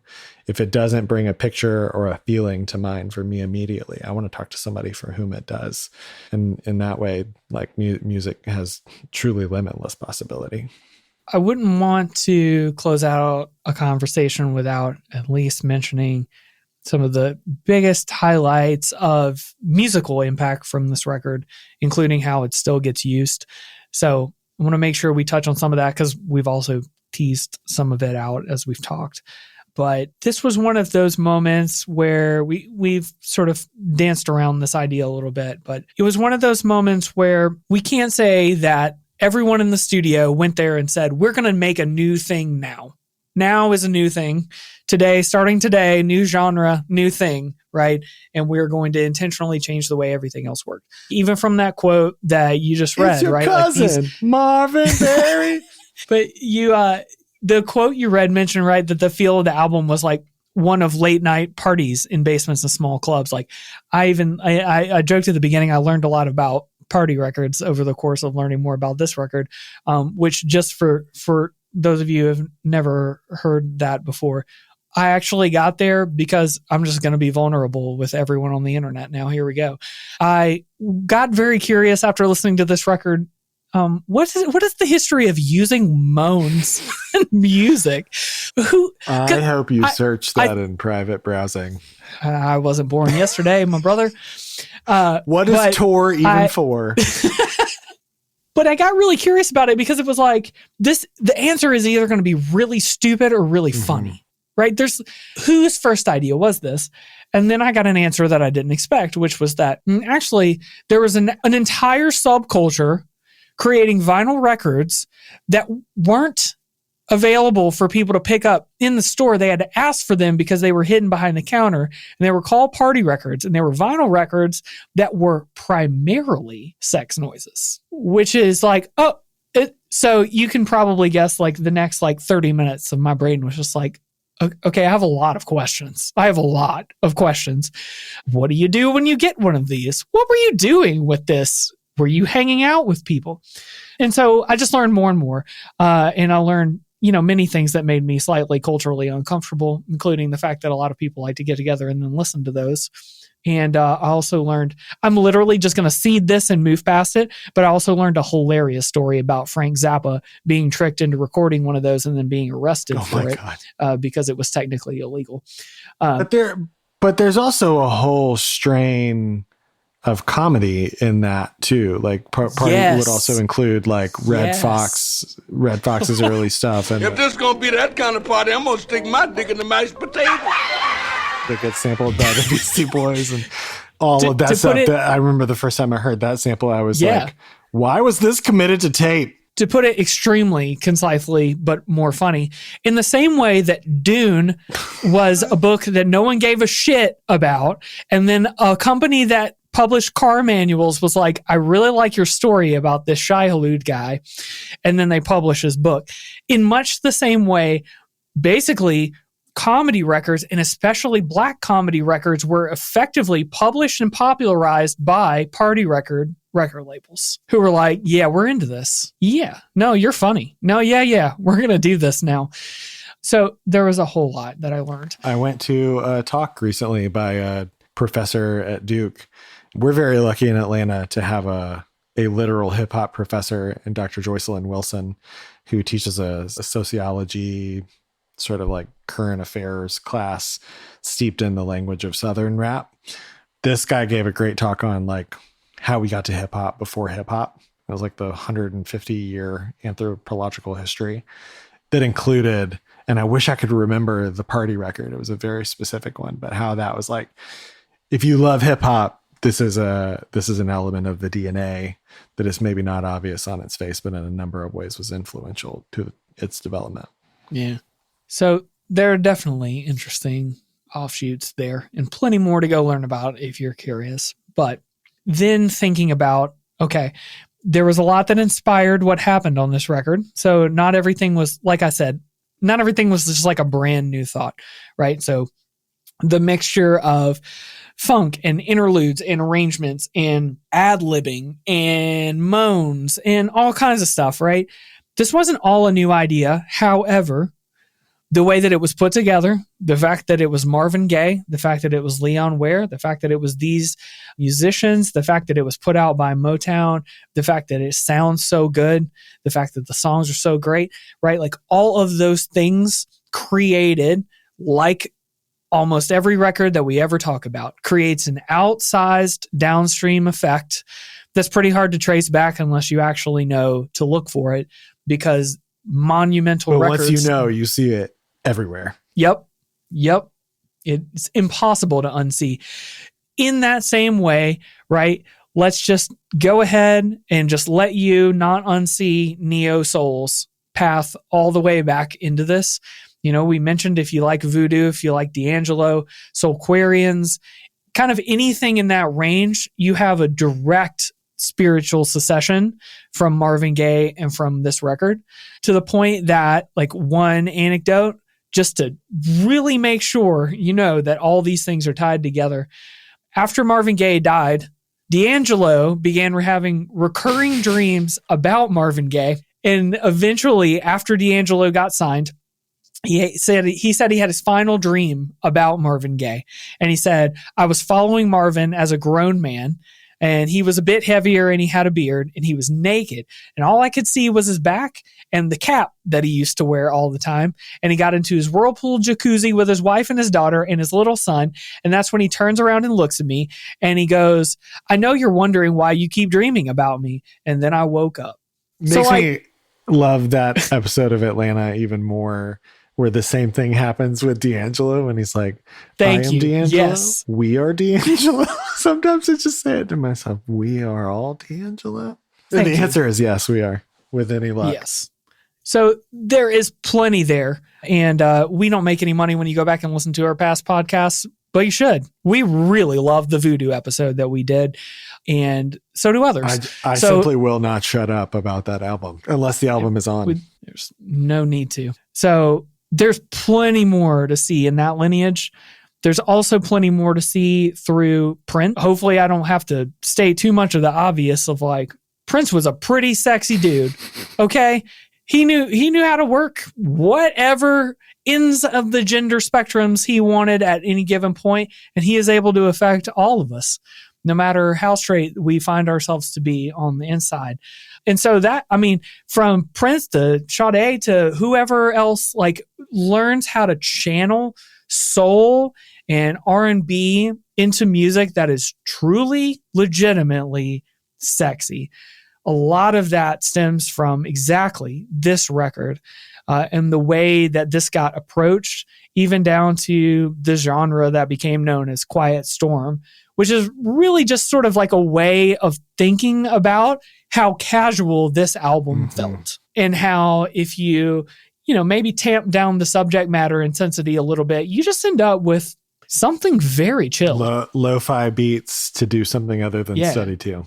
There's also, I shared with you, like, right before we started recording, the Madonna and Massive Attack cover of the title track. Yeah. Which is like, I wouldn't have thought about Portishead or Björk or Massive Attack being inherently connected, but, like, of course they are. They're Quiet Storm in their own way. Everyone from Madonna to Todd Rundgren to EPMD saying that they're influenced by or reinterpolating something of Marvin's is like the same way that Bitches Brew said we want to do Miles Davis said we want to do rock, and out came this like cosmic goo that was an entirely different thing and changed the way rock sounded forever. You see those strains mutating out from this record in a bunch of different directions. So when you see that feel popping up in something that may not sound like I Want You, there's probably a couple of degrees back of influence where even if they're not trying to sound like it, they're trying to feel like it. This record has such potent, unabated feel that I think it's anybody who's ever wanted to make a record aspires to that in some way. Totally. I'm glad you mentioned that one. I was going to say that the two, I think, modern interpolations that are worth really spinning up quickly are, like you said, the Madonna cover that features Massive Attack, which is really cool, but is concretely in the exact moment in history that it was made, right? It feels extremely that year. In the same way, so that you can kind of see the timelessness of I Want You. Same song, but Kendrick Lamar's The Heart Part 5, that is I Want You. He ends the whole song by saying that. Like, it is about this song and about Marvin Gaye and about what all of this meant.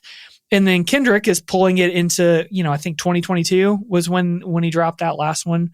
I mean, he is just pulling all of that into raw modern hip hop. Make sure you live out our dreams we produce. Keep that genius in your brain on the move. Into my neighborhood, let the good prevail. Make sure them babies and the leaders out of jail. Look for salvation when troubles get real. Cause you can't help the world until you help yourself. And I can't blame the hood the day that I was killed. You had to see it, that's the only way to feel. And, in case The Heart Part 5 hasn't reminded you, or you're not a big Kendrick head, I guess, that's the video with all the deepfake faces that came out, which, fun fact, Matt and Trey from South Park made that video. Today I learned. Right? But that is a totally different interpolation, right, of the song, of this idea than the Madonna version was, or than the originals, or any of the countless hip hop and otherwise songs that have sampled different portions of Marvin Gaye, this album, or that song in general. But both of those are really good ways of just seeing so clearly that if you put this record on for somebody and didn't tell them what it was, you wouldn't have a hard time convincing them that it came out like this year, that it's a brand new record. Totally. It sounds good. It feels good. It works. And the nostalgia aspect of hearing something like this will just make you realize that things like Silk Sonic are just lifting things pretty directly from the past and putting them into the future. Or the feel of a Victoria Monet or any era of Beyonce ever. Or, there's so much, anything that moves you and doesn't feel algorithmic or designed for a Diet Coke commercial compressed to hell. There's certainly strains of that here. So, if you listen and it does move you, I guess the essential question, if it moves you or it doesn't yet, but you want it to, you feel the strains of something, the essential question is, where do we go from here? What do I do with that feeling, Cliff? Let me just lay down on this couch and please tell me, as a therapy joke, that was not another drinking game moment. Why not both? I think I got him on that one. That was good. I wanted to immediately segue to say something about yes and then a joke about how you definitely shouldn't take home a person who does improv. But I couldn't make the connection. That's okay. Earlier when you said this reminded you of Dope Smoker, my brain said drop out of life with dong in hand. So you're welcome. When so we quit our corporate jobs, we're just going to start an Etsy store that makes incredibly niche bumper stickers with nothing to put them on. I may start now. So one of the reasons I think your question is really cool here, and I've hinted at this a little bit, but I'm not a person who wakes up in the morning and is inherently ready to listen to the sexiest music. It just isn't the way that I feel, especially with how music tends to interpret sensuality. I just align to it a little bit differently. So I think, though, that exercise and what you're asking me, what do you kind of do with what you're feeling in this record, is a really important part of like why we feel like this podcast matters and how we can help other people to experience other aspects of their life that they may not know that they can be open to yet. Because this record, if you put your heart into it, will give you a lot of feelings. And a lot of those feelings for someone like me are sort of, I wouldn't say unwelcome, but they're a little hard to parse. I'm like, okay. I'm not sure if I'm turned on or if you're turned on, and I'm just listening to you. I'm like, okay, but let me think through it. So recontextualizing it, I know we've talked about it a number of times, but like these are songs that Marvin Gaye channeled, mostly written by other people who were directing their own energy at whatever those songs were, which he then took and redirected back towards a very particular person, his lover, like the person he was making this music for and focused on. And it is reflective to the degree that for all the things that Janice Hunter would go on to say about their relationship, about their story, about Marvin's songs, like everything, at the very least, what we know is she said the songs were reflective of their relationship, that it seemed to capture a thing that was real for them in that particular moment. And so for me, one of the things I can do with how I feel is practice holding space for the time and space of the sensuality and sexuality of two other people who at that time were, again, we're going to move forward with the assumption that we're talking about two consenting adults at this particular point. Okay. But these are two people who really wanted each other. And one person who was flat out fucking famous, who needed to write a Muse record about somebody, even though he had absolutely no need to come back to commercial records and had otherwise sworn them off, right? So for better or worse and without judgment, whatever this was created enough motion in this human being to go out and find a way to create another record using other people to try to get the feeling and the vibe that he wanted to express and truly present to another person. That helps me to hold space for other people.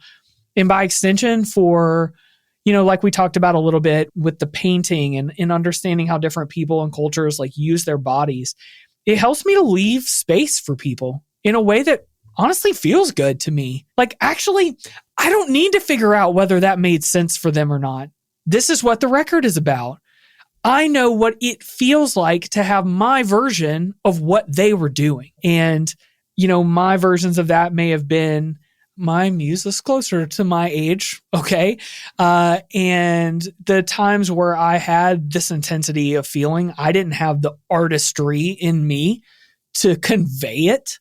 I was not a 36 or whatever year old person like Marvin Gaye was when he was trying to figure out how to do this, but I am now. And so being able to listen to this and figure out, like, it sparked a little bit in me. Like, if you had the capacity to write something about this when you were 19 or 20, what would that have been? And what would that have felt like? What would that have sounded like? How would that have worked? Would it have connected with anybody, including the other person?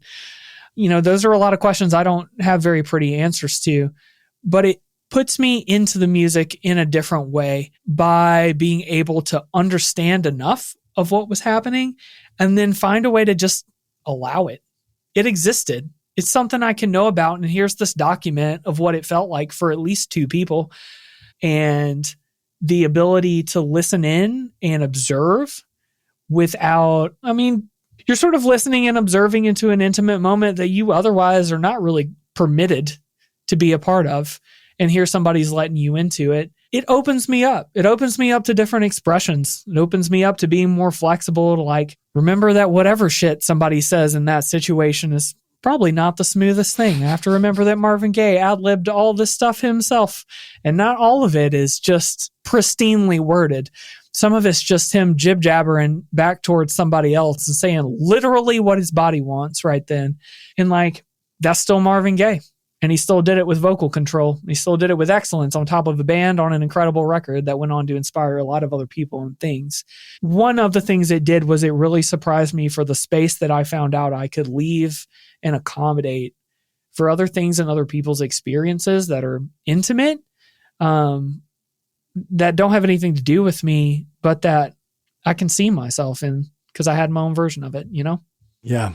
I have always struggled with that phrase, holding space, being like one of those internet charged phrases and not really knowing what it means to me personally. But I like the way you framed it. You know, every time somebody tries to give some part of themselves to you or to the world at large, because they don't know who specifically to give it to, or both, is an opportunity for you in turn to turn toward or turn away from it. And, you know, there's that psychological study that gets talked about a lot in couples counseling, that the one true predictor of the longevity of a relationship is when given a cue by their partner, the ones who succeed in a relationship most often are the ones who consistently turn toward and acknowledge and reciprocate in some way that expression of love or pain or feeling or whatever.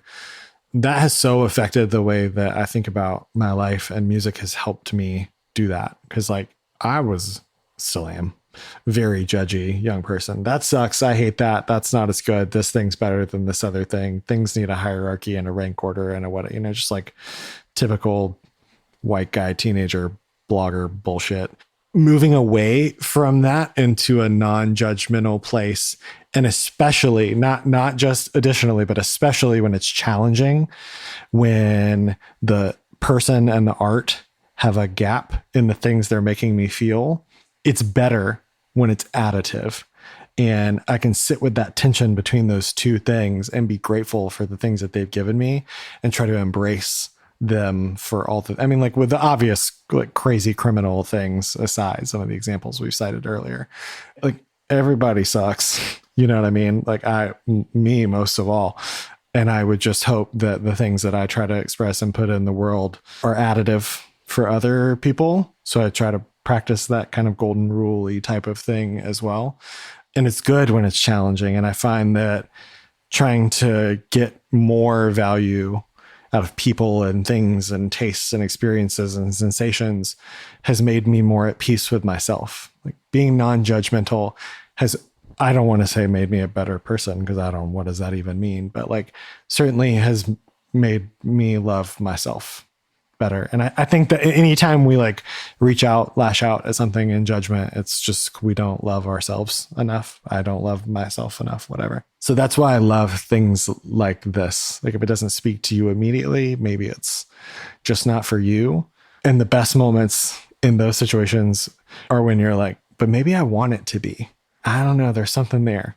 Like, this record is a lot. Oh, I don't know if I should be listening to this, but like, I'm really drawn to it. And just finding your way to a relationship with the thing and the person and the other people who are drawn to it and the stories around it and what it can compel you to do in your own life experience. And just the messiness of all of that is like the singular thing that makes the shit show of life worth continuing on in. The older we get and the harder it gets and the more complicated it gets. You know, everything gets parsed into ones and zeros, literally and spiritually, in the digital world. But like out in the real world, where we can, in the spirit of this record, touch each other, like be physically close, everything lives in the messy middle. All the good shit. Nothing's perfect, but it's good. It's there. It's real. You can feel it. That's sort of like the takeaway spirit for me. I think that's extra important in all capital letters these modern times with the internet. Just like era vulgaris. Yeah. Well, so much of what we have now rewards us and incentivizes us to take those moments of experiencing something either different or just not for you, and rewards our snap judgments and dunks, right? The ability to quote and ratio a thing is not only easy, but has become the way that a lot of our things are designed. It is the engagement machine that keeps us talking to each other about nothing so that we can see more ads. And like, we all do some of that Okay. And some things are fun to dunk on. Okay. We dunked on Drake like 4 times in this episode. It's easy. I'll never So that's stop. fine. That's right. I'm the Michael Jordan of dunking on Drake. This is great. But you want to monitor that in yourself, and you want to think about that really carefully, because if you look at the whole collection of things that are out there, the vast majority of them are not for you. They're not for you. They're for someone else. They're for some other group, other culture. Vast majority, by the way, does not mean 75%. It means like 99.99999999. Even if it sort of feels like it might be for you or you want it to be, it's not. It's for it's for that person or that group. Make your own. But we feel sad and we don't know what to do with it. So we look for dopamine hits, and the dopamine hits come from really easily, harshly judging shit and putting it on the internet, and then letting people like our harsh judgment of all that shit that we put on the internet. And all we're really doing is training our body to respond to something negative, and then we take that feeling and then we pipe it into judgment and bullshit at other people and at their expense. And I think a thing that you will agree with me on, because we talk about it so much, is like, that's the trap. That's the trap, man. It's fun to do it a little bit, and everyone has a bit of an edge on it. But if you spend most of your time thinking about how other people are doing shit that they shouldn't be doing, or how things aren't the way that they should be for you, you will turn into a literal curmudgeon. You will create a little cycle in yourself where all you're doing is judging things and calling them names because they don't make sense to you immediately. And the more you do that, the worse you get at identifying things that can be for you, because now everything's got to fit this pristine little box that you had in your brain to begin with. And that's the trap. And so to be able to take a record like this and both have the experience of, okay, I can approach this sort of historically and almost amorally and consume it that way. But then on the other hand, like we've talked about, I mean, the first time I listened intently to tracks with moans on it, I wanted to respond to it, right? I wanted to say something like, this cheapens it, or that really dates it, or, you know, think about what this song could have been without these, right? And it was this really quick response, almost reactive.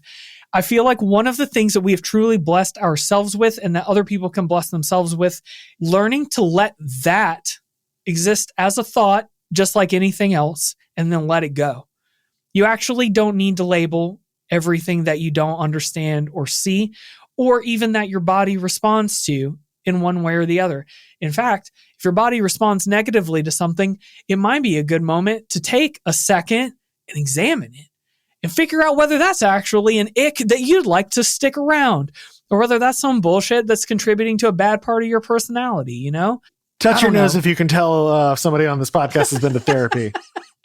All I know to get better is to talk to people and to listen to music better. So yeah, trying. Those are the two things that I know to do. So yeah. what you're saying, Cliff, is that Marvin would want us to get out of the doom loop and get in the pit and try to love someone. That's where life happens. He might give us a little bit of drugs to do it, but a little bit, just a toot. You know, it's so funny.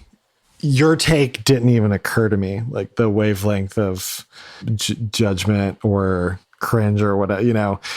I was like, the vibe was immediately apparent to me. Like, this feels good. I'm wired for pleasure. I'm a creature wired for pleasure. So like, of course this feels good. It's just like the wavelength hit me immediately. It did not even occur to me that someone could feel the way that you have at least acknowledged or observed, right? Whether or not you yourself feel that way. So I appreciate, just within thinking about the kind of record this is, not necessarily this specific record itself. Like, I appreciate the spectrum there, and sort of like the rich tapestry of humanity just in that. What I think is undeniable, though, is the mastery on display. For what this is, it is the best version of what this thing is. And in that way, I think it makes it transcendent. It is a feeling distilled into its sonic essence, you know, where words fail, music speaks. It's that old saying epitomized. And it's like the highest order function of music in our lives, and the reason, for my money, that we feel compelled against all logic to keep making it from all recorded past into infinity. Go to tunedig.com for more information about this episode and the album we just covered, including a full transcript and links to other interesting facts. Follow us on Instagram and Twitter for even more information about the album. And go to tunedig.com/calendar to learn more about the 366-day album calendar that we put together that a lot of people are listening to together. Most importantly by far, though, please support your favorite local record store, concert venue, and or especially bands by buying merch. Thanks for listening.